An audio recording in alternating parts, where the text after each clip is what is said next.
नमस्कार, यहाँहरु अहिले हेर्दै हुनुहुन्छ बोधी टेलिभिजन र अहिले हामी छौं शाक्यहरूको राजधानी राजा सुद्धोधनको राजदरबार तिलौराकोट कपिलवस्तु, जहाँ अहिले उत्खनन कार्य निरन्तर रूपमा भइरहेको छ। नेपाल सरकार पुरातत्व विभाग, लुम्बिनी विकास कोष र बेलायत स्थित डुरह्याम विश्वविद्यालयले संयुक्त रूपमा अहिले यहाँ उत्खनन कार्य गरिरहेको छ, जसको हामी स्थलगत रिपोर्टिङ मार्फत यहाँहरूलाई जानकारी गराइरहेका छौं।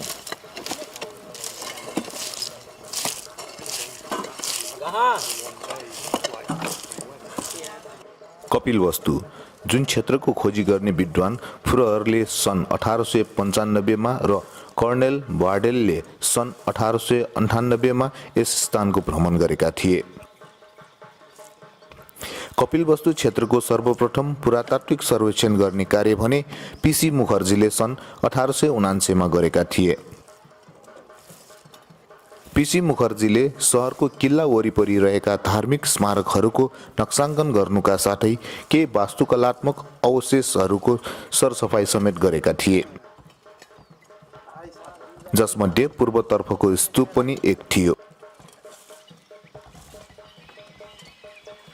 पीसी मुखर्जी पछि देवला मित्रले सन् 1962 मा उत्तरी किल्ला पर्खालमा तथा त्यसपछि तारानन्द मिश्र र बाबु कृष्ण रिजालले किल्ला पर्खालभित्र विभिन्न ठाउँमा उत्खनन गरेका थिए। उनीहरूले गरेको कार्यको उपलब्धि सीमित थियो, किनभने ती उत्खननहरूमा वैज्ञानिक तथा निर्धारणको प्रविधि उपलब्ध थिएन।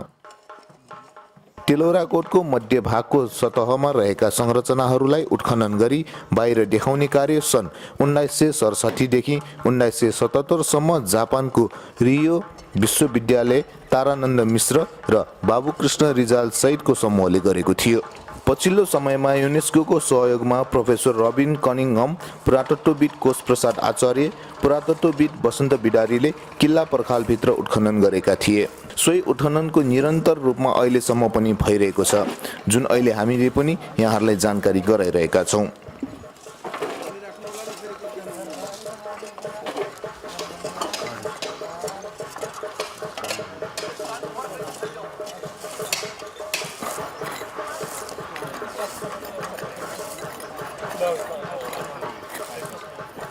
नेपाल सरकार पुरातत्व विभाग, लुम्बिनी विकास कोष र बेलायत स्थित डुरह्याम विश्वविद्यालयको संयुक्त रूपमा भइरहेको उत्खननको क्रममा प्रारम्भिक कार्य अन्तर्गत क्षेत्र निर्धारण गरी खन्ने काम सुरु भएको छ, जुन तपाईहरूले दृश्यमा देखिरहनु भएको छ।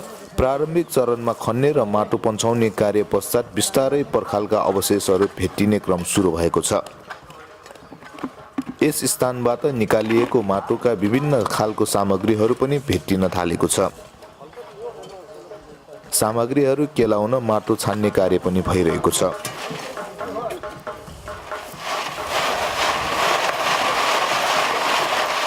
चिनिया यात्रीहरूले शुद्धोधन राजाको दरबार यसै स्थानमा रहेको वर्णन गरे पश्चात भारतीय पुरातत्वविद पीसी मुखर्जीले आजको तिलौराकोट नै बुद्धकालीन शुद्धोधन राजाको दरबार भएको पत्ता लगाए। त्यसपछि निरन्तर रूपमा यस क्षेत्रमा अत्याधुनिक यन्त्रको प्रयोग गरी प्रमाणहरू पत्ता लगाउँदै उत्खननका प्रतिवेदनहरू बाहिर ल्याइरहेको छ। तिलौराकोटमा अवस्थित राजा शुद्धोधनको राजदरबार कपिलवस्तुमा अहिले उत्खनन कार्य भइरहेको छ। यस उत्खनन कार्यको लागि नेपाल सरकार पुरातत्व विभागबाट प्रमुख पुरातत्व अधिकृत रामबहादुर कुँवरजी अहिले यहाँ कार्यरत हुनुहुन्छ। उहाँ आर्कियोलोजी डिपार्टका प्रमुख पनि हुनुहुन्छ। उहाँसँग आज हामीले यस स्थलमा उत्खनन भइरहेको विषयमा थप जानकारी लिन गइरहेका छौँ। स्वागत छ यहाँलाई। धन्यवाद। यो अहिले जुन उत्खनन कार्य भइरहेको छ, यो उत्खननको विषयमा अलिकति जानकारी गराइदिनुहोस् न। अब यो खास गरी बुद्धको जन्मस्थलसँग सम्बन्धित महत्त्वपूर्ण स्थलहरूको खोज अनुसन्धान 60s को दशकदेखि नै सुरुवात भएको थियो। 60s को दशकपछि सुरुवात भए तापनि फाटफुट रूपमा चाहिँ यस्ता अनुसन्धानका कार्यहरू भएका थिए र केही महत्त्वपूर्ण उपलब्धि पनि त्यो पिरियडमा चाहिँ हासिल गरिएको थियो, खास गरी लुम्बिनीको सवालमा या तिलौराकोटको सवालमा। र त्यसपछि यो 2011 मा युनेस्को जापानिज फन्डिङ ट्रस्टको आर्थिक सहयोगमा बेलायतको दुर्हाम विश्वविद्यालय, नेपाल सरकार पुरातत्व विभाग, लुम्बिनी विकास कोष, राष्ट्रिय अन्तर्राष्ट्रिय विज्ञहरूको सहभागितामा लुम्बिनीमा यो कार्यक्रम सुरुवात भयो। र हामीहरूले लुम्बिनीमा विभिन्न गतिविधिहरू गरेका थियौँ। त्यहाँ अन्वेषण थिए, उत्खनन थिए, त्यस्तै गरी रिस्क म्यापिङ बनाउने कुराहरू थिए, त्यस्तै गरी हाम्रो यो भिजिटर सर्वे, फिल्ड सर्वेका कार्यक्रमहरू पनि थिए। 3 वर्षको उत्खनन खास गरी अन्वेषण र अनुसन्धानमा हामीहरूले लुम्बिनीमा महत्त्वपूर्ण उपलब्धिहरू हासिल गरेका थियौँ र जसमा मायादेवी मन्दिरको डेट जुन पहिलेको डेट थियो चाहिँ 3rd सेन्चुरी BC भन्दा उता लान नसकिने भन्ने जुन थियो, खास गरी बुद्धकै जीवनकालदेखि मायादेवी मन्दिर क्षेत्र महत्त्वपूर्ण रहेको र धार्मिक स्थलको रूपमा विकास हुन थालेका सङ्केतहरू त्यो अनुसन्धानले गर्यो र मायादेवी मन्दिरको डेट भनौँ अलि पुरानो धकेलियो भने अर्कोतिर लुम्बिनी गाउँ जुन थियो माउन्टको रूपमा या चाहिँ भिलेजको रूपमा थियो, त्यहाँ अनुसन्धान गर्दा लुम्बिनी क्षेत्रमा बुद्धको जन्मभन्दा पहिले नै त्यहाँ चाहिँ अब चाहिँ मानिसहरूको बसोबास भएको जानकारी प्राप्त भयो र त्यहाँबाट खास गरी 13औं शताब्दी ई पूर्वको डेटा आयो र साथसाथै एकातिर हामीहरूले महत्त्वपूर्ण त्यहाँको क्रोनोलोजी खास गरी प्राप्त गऱ्यौँ भने अर्कोतिर लुम्बिनीको समग्र अर्थात् त्यहाँ भएको पुरातात्विक महत्त्वका स्थलहरूलाई संरक्षण गर्नको लागि एउटा रिस्क म्याप पनि तयार गरियो र कुन क्षेत्रमा चाहिँ डेभलपमेन्टल एक्टिभिटी गर्न सकिने या कुन क्षेत्रमा नसकिने, कुन क्षेत्र महत्त्वपूर्ण छ, सेन्सिटिभ छ, ती कुराहरू पनि जानकारी भयो भने कन्जर्भेसनका कामहरू पनि केही सुरुवात भए। तसर्थ 3 वर्षको त्यो अनुभवबाट हामीहरूले पुनः दोस्रो फेज अर्थात् जापानिज फन्डिङ ट्रस्ट को आर्थिक सहयोगमा पुनः दोस्रो फेजमा 2014 देखि हामीले तिलौराकोटमा काम सुरुवात गऱ्यौँ र समग्र रूपमा 3 वर्ष जुन हामीले काम गऱ्यौँ 15, 16, 17 को अवधिमा तिलौराकोट नै प्राचीन कपिलवस्तु राज्यको राजधानी सहर हो भन्ने तथ्य पनि यसमा धेरै प्रमाणहरू आइसकेका छन् र खास गरी यो पिरियडमा 3 वर्षको पिरियडमा हामीले तिलौराकोट मात्रै अनुसन्धान गरेनौँ, तिलौराकोटको सीमावर्ती क्षेत्रमा रहेका नजिक रहेका क्षेत्रहरूमा पनि अध्ययन अनुसन्धानका कामहरू गरेका थियौँ र विशेष गरी यहाँको महत्त्वपूर्ण उपलब्धि थियो जियोफिजिक्स सर्वे, जसलाई हामीले चाहिँ भूभौतिक सर्वेक्षण भन्छौँ। भूभौतिक सर्वेक्षणबाट यो प्राचीन कपिलवस्तु राज्यको राजधानी सहर तिलौराकोट एउटा महत्त्वपूर्ण वैज्ञानिक तरिकाले बनेको चाहिँ जानकारी प्राप्त भएको थियो। सहर चाहिँ व्यवस्थित रूपले बने। अहिले हामी पूर्ण रूपमा के विश्वास छौँ भने यो तिलौराकोट नै प्राचीन कपिलवस्तु राज्यको राजधानी सहर हो र यस्तो किसिमको चाहिँ अब चाहिँ सहर अन्यत्र कहीँ पनि छैन, योभन्दा अर्को हुन सक्दैन भन्ने हामी निष्कर्षमा पनि पुगिसकेका छौँ। यो जुन आज अहिले भइरहेको चाहिँ उत्खनन छ, यो उत्खनन चाहिँ यसैको चाहिँ परिवेशमा रहेर गरिरहेको उत्खनन हो, कस्तो छ? यो चाहिँ यसैको परिवेशमा हो, किनभने हामीहरूले गत वर्षको आइएससी मिटिङ हुन्थ्यो, हामीहरूले मिटिङमा गर्ने क्रममा पुनः चाहिँ जापानिज फन्डिङ ट्रस्टलाई कन्टिन्यू गर्नको लागि आग्रह गरेका थियौँ। उनले जापानिज फन्डिङ ट्रस्टले पनि त्यो हाम्रो आग्रहलाई स्वीकार गरिसकेको अवस्था र तर अहिले बेलामा सम्झौता नहुन सकेको हुनाले यो पिरियडमा चाहिँ रिसर्चको कन्टिन्युएसन नरोकियोस् भनेर यो वर्ष चाहिँ मिस्टर कासाई को चाहिँ आर्थिक सहयोगमा हामीहरूले जुन योजना बनाएका छौँ त्यो योजना अनुसारको चाहिँ अहिले पनि अनुसन्धानको कार्य अगाडि बढाइरहेका छौँ र आगामी दिनमा केही वर्ष 3-4 वर्ष चाहिँ अनुसन्धानका कार्यहरू निरन्तर रूपमा चलिरहन्छन्। अब अहिले भइरहेको चाहिँ उत्खननको समय अवधि चाहिँ कति लाग्ने? हामीहरू करिब चाहिँ 55 दिनसम्म फिल्डमा बस्छौँ र 55 दिनसम्ममा विशेष गरी तिलौराकोट क्षेत्रमा हामीले 3 ठाउँमा चाहिँ उत्खनन गर्दैछौँ। एउटा समयमाई मन्दिर नेर र 2टा चाहिँ सेन्ट्रल कम्प्लेक्समा हामीले उत्खनन गर्दैछौँ। यो अहिले हामी नेपालमा उत्खननको कार्य भइरहेको छ र यो उत्खननका कार्यमा जति पनि हाम्रा प्राचीन वस्तुहरू हामीले निकाल्छौँ त्यसलाई चाहिँ परीक्षण गर्नको लागि नेपाल सरकारले कस्तो चाहिँ भूमिका खेलिरहनु भएको छ? राष्ट्रिय अन्तर्राष्ट्रिय रूपमा चाहिँ कहाँ लगेर चाहिँ ल्याब टेस्टहरू गर्ने गरिन्छ? होइन, बेसिकली हामीहरूले खास गरी उत्खननबाट प्राप्त भएका जुन महत्त्वपूर्ण पुरातात्विक वस्तुहरू छन् तिनीहरूको चाहिँ परीक्षण गर्नुपर्ने अवस्था रहँदैन र त्यस्ता चाहिँ महत्त्वपूर्ण पुरातात्विक वस्तुहरू यहीँ तिलौराकोट सङ्ग्रहालयमा सुरक्षित साथ राखिएको छ र केही समयमा हामीहरूले सङ्ग्रहालय पनि ठुलो सङ्ग्रहालय बनाइसकेका छौँ, बिल्डिङ बनाइसकेका छौँ। आगामी दिनमा हामीहरूले ती सबै तिलौराकोटबाट भेटिएका, घोटियाबाट भेटिएका, पिप्रीबाट भेटिएका, सिसेनियाबाट भेटिएका, कुदानबाट भेटिएका सबै पुरातात्विक वस्तुलाई हामीले सङ्ग्रहालयमा प्रदर्शन गर्न गइराखेका छौँ। खास गरी परीक्षणको लागि लाने वस्तु र माटोको परीक्षणको लागि लगिन्छ। साथसाथै यो अङ्गार अङ्गारलाई चाहिँ परीक्षणको लागि लाने चलन छ। अरू चाहिँ पुरातात्विक वस्तुहरू परीक्षणको लागि लान मिल्दैन र नेपालको जुन कानुनले पनि पुरातात्विक वस्तुहरू चाहिँ अब चाहिँ विदेश लानलाई चाहिँ एलाउ गरेको छैन। लानै पर्नेमा विशेष परिस्थितिमा चाहिँ विभागीय निर्णय अनुसार हामी लाने गर्छौँ। त्यसको जानकारी सबैलाई गराइन्छ। धन्यवाद छ उहाँलाई। उहाँ हुनुहुन्छ प्रमुख पुरातत्व अधिकृत रामबहादुर कुँवर। उहाँ नेपाल सरकार पुरातत्व विभागबाट यस क्षेत्रमा कार्यरत हुनुहुन्छ। उहाँसँगको हामीले थप जानकारी पछि यहाँहरूलाई हामी निरन्तर रूपमा अहिले जुन उत्खनन कार्य भइरहेको छ त्यो उत्खनन कार्यको स्थलगत रिपोर्टिङ हामी गरिरहेका छौँ।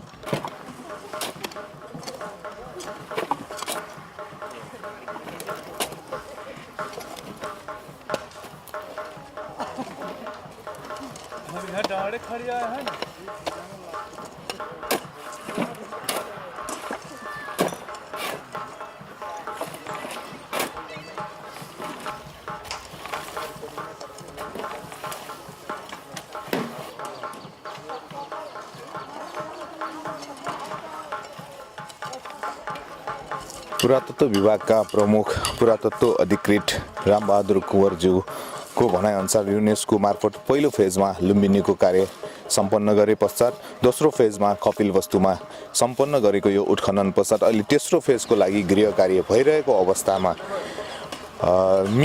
कासाईको आर्थिक व्यवस्थापनमा डुर्हाम विश्वविद्यालय त्यस्तै गरेर पुरातत्व विभाग र लुम्बिनी विकास कोषले संयुक्त रूपमा यो स्थानमा अहिले उत्खनन कार्य गरिरहेको छ र यो उत्खनन कार्यलाई र जति पनि यहाँ भएका उत्खनन कार्यहरूमा सूक्ष्म रूपमा हेरिरहनुभएका अध्ययन गरिरहनुभएका व्यक्ति हुनुहुन्छ पुरातत्वविद कोष प्रसाद आचार्य। उहाँ अहिले हामीसँग हुनुहुन्छ। उहाँसँग यस विषयमा थप जानकारी लिन चाहन्छौँ। स्वागत छ यहाँलाई।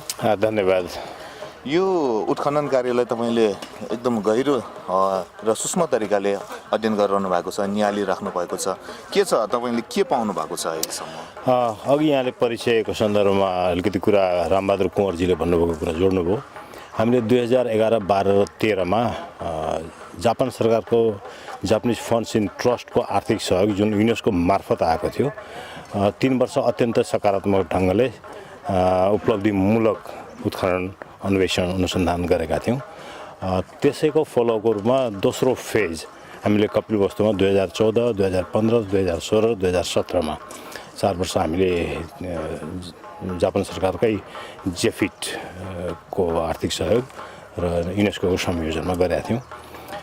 अब तेस्रो फेज पनि आउने क्रम त भइरहेको छ, तर अलिकति त्यसको प्राविधिक पक्षहरू त्यसलाई ब्युरोक्रेटिक जुन डिसिजनको प्रोसेसमा अलिक समय लागेको कारणले यो 1 वर्ष 2018को फिल्ड सिजनमा युनेस्को मार्फत जुन जेफिटको पैसा आउनेवाला थियो त्यसलाई समय लाग्दैछ र यो बिचमा मिस्टर कासाई जो चाहिँ लुम्बिनी कासाई होटलको मालिक पनि हुनुहुन्छ, उहाँले आर्थिक सहयोग गर्नुभयो र त्यो सहयोग लिएर हामीले अहिले यो वर्षको पनि काम निरन्तर गरिरहेका छौँ र हाम्रो अपेक्षा के छ भने आगामी वर्षहरूमा फेरि यो युनेस्को मार्फत आउने जापान फन्ड्स इन ट्रस्टको सहयोग चाहिँ भइ नै रहन्छ।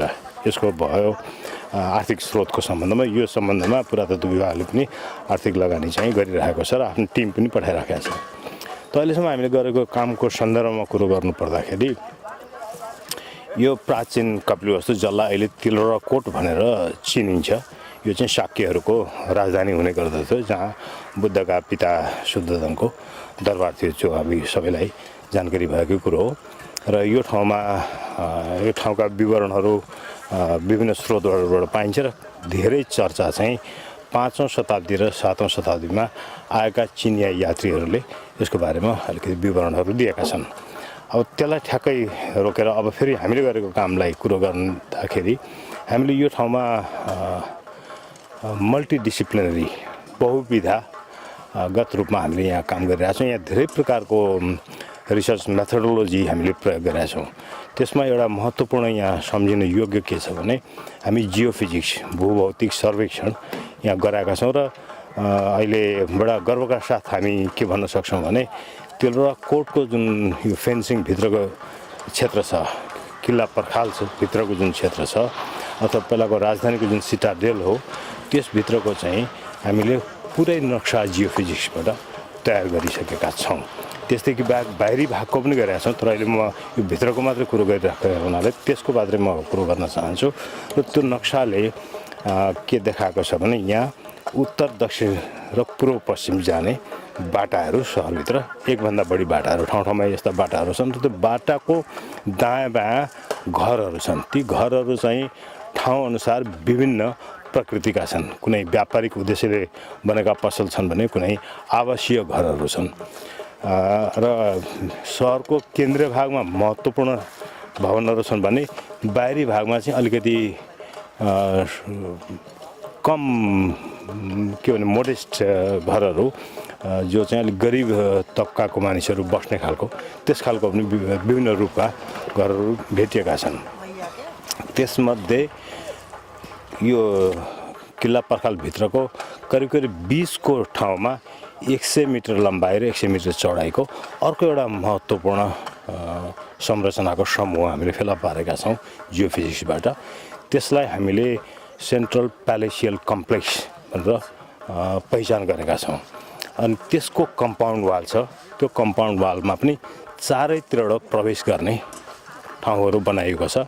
र सहरमा गइरहेको जुन मूल बाटो छ, ठुलो बाटो, त्यो चाहिँ त्यसको क्रस रोड पनि यसैको बिचमा पर्छ।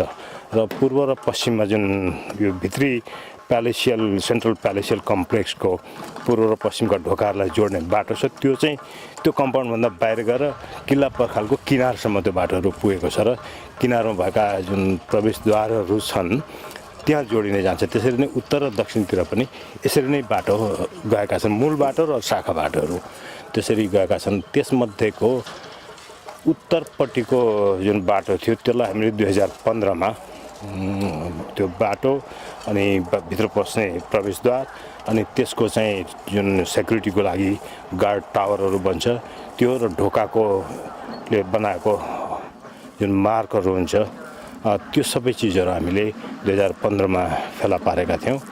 र गएको साल पनि हामीले यसको पूर्वी हिस्सामा काम गऱ्यौँ भने यो साल चाहिँ हामी यो पश्चिमी के अरे पूर्वी द्वार र दक्षिणी द्वार यो सेन्ट्रल वाल कम्प्लेक्सको यो दुईटा द्वार भएको ठाउँहरूको उत्खनन चाहिँ अहिले सुरु गरिरहेछौँ। अहिले हाम्रो प्रारम्भिक अवस्था भएको हुनाले धेरै डिटेलहरू त अहिले पाइने देखिने बेला भइसकेको छैन। हामी जसो जसो काम गर्दै जान्छौँ यसलाई उजागर गर्दै जान्छौँ र पछि यसका फिचरहरू यसका भवनहरू कस्ता रूपका थिए के थिए भन्ने कुरोहरू हामी देखाउने स्थितिमा हुनेछौँ। र यो दुईटा ठाउँको साथसाथै यति बेला हामी यो समयमा मन्दिरको छेउमा पनि एउटा हामीले उत्खनन गरिरहेछौँ। पहिला पनि उत्खनन गरिसकेका थियौँ र त्यो भागमा विस्तारित रूपमा उत्खनन गर्न गइरहेका छौँ। त्यसको कारण चाहिँ त्यो ठाउँ छान्नको पछाडिको कारण चाहिँ के हो भने त्यहाँ चाहिँ सबैभन्दा लामो सिक्वेन्स 8औं शताब्दी ईसा पूर्वको बसोबासदेखि लिएर 5औं शताब्दी ईस्वी सम्मतसम्मको निर्माणका चाहिँ अवशेषहरू हामीले त्यहाँ पाएका छौँ र सबभन्दा लामो सिक्वेन्स यो ठाउँको त्यहाँबाट भेटिएको छ। त्यसो गर्दाखेरि त्यो महत्त्वपूर्ण भएको हुनाले यहाँ आउने तीर्थयात्री र पर्यटकहरूलाई यो ठाउँको बारेमा यो ठाउँको लामो इतिहासको बारेमा जानकारी दिनको निम्ति ती ठाउँहरूलाई उत्खनन गरेर त्यसको संरक्षण गरेर हामी सबैलाई देखाउनेवाला पनि छौँ। र यति भन्दाखेरि मैले के कुरालाई पनि जोड्नुपर्छ भने सामान्यतया उत्खनन गऱ्यो पुरेर हिँड्ने त्यस्ता कामहरू हुने गर्थे विगतमा, तर स्थानीयको पनि डिमान्ड र हाम्रो आफ्नै पनि चाहना के हो भने हामीले उत्खनन गरेर जे कुरो देखाउने बुझेका छौँ त्यसलाई यहाँ आउने यात्रु पर्यटक तीर्थयात्री सबैले विद्यार्थी अनुसन्धाता सबै खालका मानिसले चाहिँ यसलाई पछि पनि देखिरहन सकुन् भनेर हामी जसो जसो उत्खनन गर्दै जान्छौँ हाम्रो रिसर्च पुरा भइसकेपछि त्यसलाई संरक्षण गर्ने काम पनि गर्दै जान्छौँ ताकि पछि आउनेहरूले यसलाई देख्न पाउन्। होइन नत्र भने अहिले के देखिन्छ भने राजा शुद्धोधनको दरबार क्षेत्रमा हामी पसेका छौँ भन्यो तर भित्र आएर हेर्दाखेरि झाडीहरू रुखहरू मात्रै देखिन्छ। खासै मानिसहरूले चाहिँ हामीले उत्खनन गरेको सिजनमा आयो भने उत्खनन गरिरहेको देख्छ, हामी उत्खनन गरेर फर्किसकेको बेलामा यहाँ फेरि त्यो जङ्गल झाडीहरू मात्रै देखिन्छ। अब त्यस्तो देख्न नपरोस्, वास्तवमा यहाँ के थियो, यसको हाम्रो धरोहर कस्तो थियो, हाम्रो गौरवको इतिहास के थियो भन्ने कुरो मानिसले बुझुन् अनुभूत गर्न सकुन् भनेर हामी त्यो गरिरहेका छौँ। र यसको साथसाथै अर्को के पनि हामी गरिरहेका छौँ भने यो पहिला जसरी यसको बाटोहरू बनाएर सिटी प्लानिङ गरिएको थियो त्यो सिटी प्लानिङ गर्दाखेरिको जुन बाटोहरू जुन जुन एलाइनमेन्टमा थियो अहिलेका यो ठाउँलाई भ्रमण गर्न आउनेहरूले पनि त्यही बाटो प्रयोग गर्न सकुन् भनेर त्यही एलाइनमेन्टमा हामी चाहिँ वाकवेहरू बनाइरहेका छौँ र यो वाकवे बनाउँदाखेरि पनि के कुरोमा ध्यान पुर्याइएको छ भने त्यो यहाँ आउने मानिसहरूले कुल्चिएर यो ठाउँ नबिग्रियोस् भनेर त्यहाँ चाहिँ वाकवे अलिकति माथि उठाएर काठबाट हामीले बनाएको जुन तपाईँहरूले टिभीले पनि कभर गरिसकेको होला त्यसरी हामीले निर्माण गरिरहेका छौँ जुन चाहिँ नन इन्ट्रुसिभ पनि छ जुन रिभर्सिबल पनि छ पछि अनुसन्धानको कारणले अथवा प्लानिङको अर्को एउटा कन्सेप्ट आउँदाखेरि त्यसलाई हटाउनु पऱ्यो भने पनि सजिलो छ हटाउनु मिल्ने र राख्दाखेरि पनि त्यसले सब सोइल आर्कियोलोजीलाई नबिगारोस् यो कुरोलाई पनि हामीले ध्यान दिइरहेका छौँ र साथसाथै एउटा अर्को भन्नुपर्ने कुरा के पनि छ भने यो जुन सिटी प्लानिङको हामीले जियोफिजिक्सबाट पत्ता लगाएका छौँ र ठाउँ ठाउँमा गर्दा उत्खनन गरेर त्यसलाई जुन कन्फर्म हामी गरिरहेका छौँ त्यसबाट प्राचीन कपिलवस्तुको जुन सिटी मर्फोलोजी हो त्यो सिटी मर्फोलोजीलाई हामीले पुरै बुझ्ने अवस्थामा हामी पुगिसकेका छौँ र त्यो बुझ्दाखेरि के पनि थाहा भएको छ भने चिनिया यात्रीहरूले यो ठाउँको जुन विवरण उनीहरूले दिएका छन् त्यो विवरणसँग चाहिँ हुबहु मिलेको छ र यो सिटाडेल भित्रको मात्रै कुरो मैले गरिरहेको होइन कि सिटाडेल बाहिरपट्टि पनि उनीहरूले जे कुरोहरूको चाहिँ उल्लेख गरेर गएका थिए ती कुराहरू अहिले हामीले जियोफिजिक्स र अरू विधिहरू पनि छ अगर कोरिङ भन्छौँ हामी फिल्ड वाकिङ भन्छौँ विभिन्न विधिबाट चाहिँ हामीले पुरातात्विक स्थलहरूको बारेमा जानकारीहरू सङ्कलन गरिरहेका छौँ र त्यसबाट पाएको जानकारीको आधारमा दक्षिणतिर पनि उठेको ढिस्को जुन चाहिँ इन्डस्ट्रियल एरिया थियो पूर्वतिर एउटा मोनास्टिक कम्प्लेक्स जहाँ स्तूप पनि छ करिब करिब 300 मिटर बाई 150 300 बाई 150 मिटरको एरियामा फैलिएको चाहिँ मोनास्टिक कम्प्लेक्स छ जहाँ पानीको ट्याङ्कहरू पनि पानीको पोखरीहरू पनि इँटाको डिल बनाएर बनाइएको पानीको ट्याङ्कहरू छ त्यसको साथसाथै त्यही ठाउँबाट मौर्य कालको चाँदीको मुद्रा जसलाई पञ्चमार्क क्वाइन भनेर चिनिन्छ 497वटा एउटै होडमा एउटै माटोको घैँटोमा हामीले एकमुष्ट फेला पार्यौँ त्यसको संरक्षणको काम पनि अहिले हामी गरिरहेका छौँ त्यसको डिटेल स्टडी गर्ने काम पनि गरिरहेका छौँ र यी कामहरूले गर्दाखेरि अहिले हामीले कपिलवस्तु प्राचीन कपिलवस्तुको जुन विशेषताहरू थियो त्यसलाई भौतिक रूपमा उजागर गरेर सबैको अगाडि प्रस्तुत गर्न सक्ने भइरहेका छौँ यो अहिले भइरहेको उत्खनन समय अवधि चाहिँ कतिसम्म लाग्ला र यो अहिले सुरु भएको यो 3 ठाउँमा भइरहेको जुन उत्खनन छ त्यो चाहिँ कहिलेसम्म यसको रिजल्ट निस्कियो अब यो वर्ष चाहिँ हामीले जुन 3 ठाउँमा उत्खनन गरिरहेका छौँ त्यो यसको स्ट्रक्चरको र सिटीको मर्फोलोजी त्यसको माथिल्लो तहको मात्रै कुराहरू बुझ्ने क्रममा छौँ यो वर्ष चाहिँ हामी तर जसो जसो हामी अनुसन्धान गर्दै अगाडि बढ्छौँ अनुसन्धानका थप प्रश्नहरू रिसर्च क्वेसनहरू पनि तयार हुँदै आउँछन् र त्यसलाई चाहिँ पछि पनि दोहोऱ्याउनु पर्ने हुन्छ जस्तो अगाडि उत्खनन गरिएका ठाउँहरूमा अहिले हामीले दोहोऱ्याएर फेरि उत्खनन गरिरहेका छौँ किनभने रिसर्च क्वेसनहरूलाई हामीले अझ बढी त्यसलाई केन्द्रित गर्दै के चाहिँ हामीले बुझ्न थप जरुरी छ भन्ने कुरो बुझ्दै जान्छौँ र त्यो कुरोहरू चाहिँ योजना बन्दै जान्छ र यसो भन्दाखेरि अरू थप कुरो पनि यसमा को सन्दर्भमा के भन्न जरुरी छ भने यो अहिले हामीले जुन सर्फेस उत्खनन गरिरहेका छौँ यो चाहिँ करेन्ट इरा सुरु भइसकेको मात्रै हो यो माथि जुन तपाईँहरूले इँटको स्ट्रक्चरहरू देख्दै हुनुहुन्छ तर यसभन्दा मुनि विभिन्न तहमा योभन्दा प्राचीन संरचनाहरू यहाँ रहेका छन् र सबै ठाउँमा त यो खोल्न सम्भव हुँदैन कतिपय ठाउँमा चाहिँ हामीले त्यो खोल्दै गएर प्राचीन योभन्दा पुराना संरचनाहरू खास गरी शाक्यमुनि बुद्धको समयका संरचनाहरू अथवा राजा शुद्धोधनका समयका संरचनाहरू समेतको चाहिँ हामी जानकारी लिन खोजिरहेका छौँ र केही ठाउँहरूमा हामीले त्यो उपलब्धि पनि हासिल गरिसकेका छौँ जस्तो यो तिलौराकोटको जुन किल्ला पर्खालभित्रको कुरो गर्दैछौँ हामी प्राचीन कपिलवस्तुको जुन राजधानीको शाक्य राजधानीको कुरो गर्दैछौँ यसैको कुरो गर्दाखेरि हामीले के देखेका छौँ भने यो ठाउँमा बसोबास मानिसको गतिविधि चाहिँ 8औं शताब्दी ईसा पूर्वबाटै सुरु भएको अवशेषहरू हामीले पाएका छौँ र सिटी प्लानिङ चाहिँ 6औं शताब्दी ईसा पूर्वदेखि सिटी प्लानिङ सुरु भइसकेको छ र यसको जुन मिलिट्री आर्किटेक्चर भन्छौँ हामी सुरक्षाको निम्ति चाहिँ बन्दोबस्त गर्नुपर्छ किल्ला पर्खालहरू बनाउने त्यो पनि 6औं शताब्दी ईसापूर्वदेखि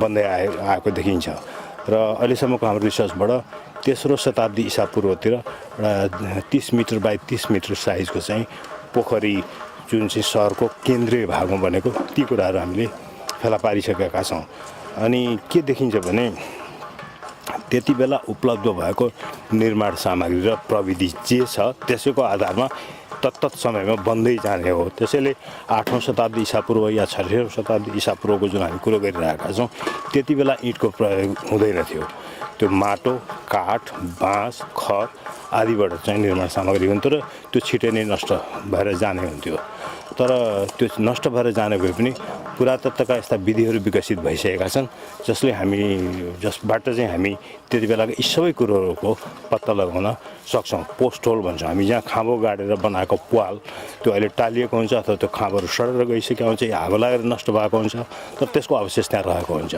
र त्यसलाई हामी चाहिँ अनुसन्धान गर्न सक्छौँ र प्रयोगशालामा लगेर यसको चाहिँ परीक्षण पनि गरेर त्यसको खास कालक्रम पनि निर्धारण गर्न सक्छौँ कुन समयको थियो त्यो पोस्ट होल कुन समयमा त्यहाँ चाहिँ काठको मात्रै संरचना थियो माटोको मात्रै संरचना थियो भन्ने कुरो पनि पत्ता लगाउन सक्छौँ र इँटको संरचना पनि कुन बेलामा आयो भन्ने कुरो पनि पत्ता लगाउन सक्छौँ त्यसरी अलग अलग कालखण्डमा यो सहरले कसरी विकास गर्यो कसरी यसको समृद्धि हुँदै गयो कसरी यो प्रचलनमा रहँदै गयो र त्यति बेलाको यसको सम्पन्नता र समृद्धि कुन हदसम्म थियो गतिविधिहरू कस्ता थिए भन्ने कुरोहरूको चाहिँ हामी डिटेल कुरोहरू गर्दै जान्छौँ त्यस कारणले यो अनुसन्धानको समय अझै पनि फेरि यो त हामी तिलौराकोटमा आफै नै ठुलो साइट हो र तिलौराकोटलाई या कपिलवस्तुको प्राचीन राजधानी यो साकेरको राजधानी कपिलवस्तुलाई बुझ्नको निम्ति तिलौराकोटको किल्ला पर्खालभित्र मात्रै सङ्कुचित भएर बुझ्न अलिकति कम हुन्छ त्यसैले गर्दा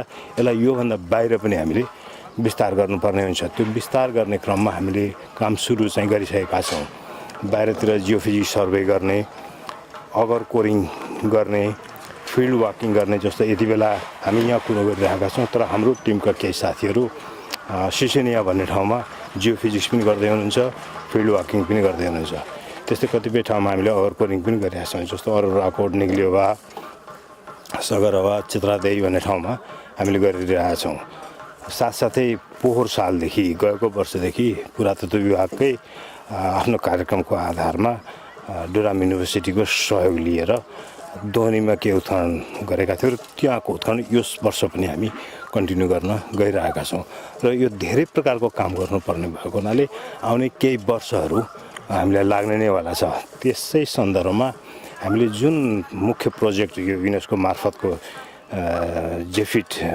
प्रोजेक्ट थियो युनेस्को जेफिट भन्ने गर्छौँ हामी त्यसको तेस्रो फेज पनि हुन्छ भन्ने हाम्रो अपेक्षा छ हस् धेरै धेरै धन्यवाद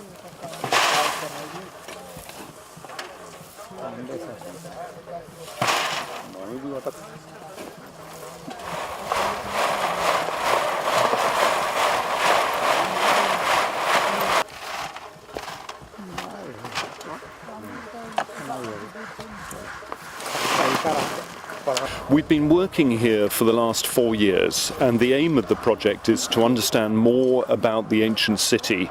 At the moment, much of the archaeology of the city, the buildings of the city, are below the surface. So we're using archaeology, we're using scientific techniques to understand more about the history of the site, but also more about how the city is laid out. Because the city was first discovered in the 1890s, and at that time they had an idea that it was fortified, but inside the city walls there was very, very little understood. Okay. Now, what is the relation between a palace and a city? Are you talking about palace or a whole city? Yes, at the moment what we're talking about is the whole of the city. As it was first understood, people knew that there was a wall around the city, and it measures something like 350 meters by 150 meters, and it's a high mound. Now, as you can see, all around us is just grass and trees. So 2 years ago we we did a geophysical survey here. Now, we use a magnetometer, and a magnetometer records the degree of magnetic charge within the soil. Now, if you take a brick, which is clay, you put it into a kiln and you heat it, its magnetic field changes, it becomes much stronger. So if you have a line of very strong high magnetic field that you record, you know there is a brick wall there. So 2 years ago, we did a survey of the whole of the city, and this is the plot of the city. So what you can see immediately is you can see a series of black lines. Black lines are walls. You can also see a series of white lines, and these are streets. What this tells you is that the whole of ancient Tilaurakot was actually mapped out and planned as a grid plan city. This planning is quite exceptional. What is interesting is the plan is very similar to the planning treatises you have for Arthasastra Manasara. So it suggests that the city has a very, very clear grid plan. You asked me the question about the palace. Actually, within the geophysics, right at the center of the city, there is a very large walled area measuring about 100 meters by 100 meters. This stands at the crossroads of the whole of the city. So we are calling this a palatial area. So this is a walled palatial compound. This previously was unknown, so this is the first time at Tilaurakot we've actually managed to discover this feature. So we have the walled city, and right at the center of the city is the walled palatial complex. You mean to say that is the real palace of King Suddhoddhana? Are you convinced? Now, that's an interesting question. This is the plan, and you can see you've got the palace at the middle. Now, when Tilaurakot was first excavated, first discovered by P.C. Mukherjee from the Archaeological Survey of India, he was absolutely clear from looking at his plan that there was no other city plan like this. So this is P.C. Mukherjee's plan. You can see he picked up the fortifications, he picked up stupas at all of the four corners. Now, looking at the topography and his record of the city, he compared it with the record taken by the Chinese pilgrims, Fa Sen and Wanzang. And they describe a palace at the center, a city wall, and stupas at all four corners. So actually the topography described by the Chinese pilgrims Fa Sen and Wanzang seems incredibly similar, the same as here. P.C. Mukherjee in 1899 was quite clear. There is no other city, he believed, that so resembles the descriptions of Kapilavastu as Tilaurakot. Our view is, why should we question P.C. Mukherjee's original findings? Because at that time, this is when Sarnath, Bodh Gaya was found, all of the key Buddhist sites were found. So his methodology was one that everyone used. Now, with the geophysics, we find even more similarity, because we even find the palace, the palatial compound in the middle. So from our perspective, actually, we have a very clear one-to-one relationship between the descriptions from the Chinese pilgrims and also what we see around here. Now, there is one word of warning that I must give. The brick buildings are later buildings. So when you see brick in the buildings here and this palatial compound, this actually dates to the date of the Kushana period. So this dates to 1st century, 2nd century, 3rd century AD. What is clear is this is a massive and important site for the Kushanas, very important site.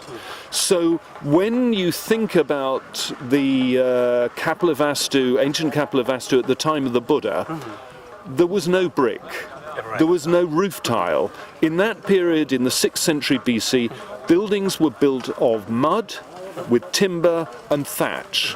So I think often when pilgrims come, they look at the brick buildings and they think, this is the palace of Siddhartha, this is where the Buddha lived. Actually, these buildings are later buildings, built in brick, but pilgrims came and they recorded those buildings. Now we know very deep down 3.5 meters below this level, there are much earlier buildings. This is actually a post hole. With bricks? Not with bricks. You see the bricks are up in the upper level, and these are buildings built in mud and timber. So this actually is where a timber post has been. It's rotted, and all it's left is the hole. These are slots cut for walls. So this actually is in the palatial area, but the very early buildings dating to the same period as the Buddha are clay, and their timber and their thatch. So when we think about that period, that's the period we must think of. Now the city was the same shape because we've excavated below the brick city walls and we found the earliest walls of the city were timber. Big timber posts protecting the city. So the city was laid out in the 6th century BC. It's a very important site. And also we know from an excavation near Sai Mai Temple, the earliest occupation in this area is 8th century BC. Very early settlement that later is established as a major city. But it's early, but also at Lumbini, we worked at the village mound, Lumbini Game at Lumbini. That dates even earlier, 1300 BC. So before the Buddha was born, actually the whole of this region was occupied by farming communities, and then later we have this growth of cities like Tilaurakot, and then later we have the great pilgrimage sites. Okay, to sum up, how do you relate Chinese travelers and Mukherjee and your excavation? Is it linear? I would say, in a way, it is linear. Some of the questions are the same. Some elements, all of us realize that archaeology cannot answer everything. Yeah. And what people have in their hearts is something that is far more powerful than archaeology, always, always. Archaeology and science can bring us closer to understanding how people lived in the past, understanding how sites like this changed. And what is interesting is actually from this site, we have evidence of people coming long distances. So we have what seem to be some seals, clay seals, from peninsular India. So that may be trade, it may be people coming, but actually this is not a small isolated site. This is a site linked into the great roots within southern Asia. So in terms of the longitudinal spread, I have the hugest admiration for P.C. Mukherjee, who worked here before all the equipment that we use. So he did a pioneering work. His original identification was only rejected because of the work over there by Debla Mitra in the 1960s. Because she excavated on the city wall and she believed the city was unfortified in its early phases and also that it was no older than the 3rd century BC. We reopened her excavation trench. We found below the levels where she stopped, that's where we found the timber wall surrounding the city. So actually most people have a question about Tilaurakot. This is because of the developments over the border in Piprahawa. But certainly from the archaeological point of view, there is no reason for us to question P.C. Mukherjee's original work. And as for the Chinese pilgrims, in a way they are some of the earliest archaeologists. They viewed, they recorded, and we use their record as a way of unlocking the past.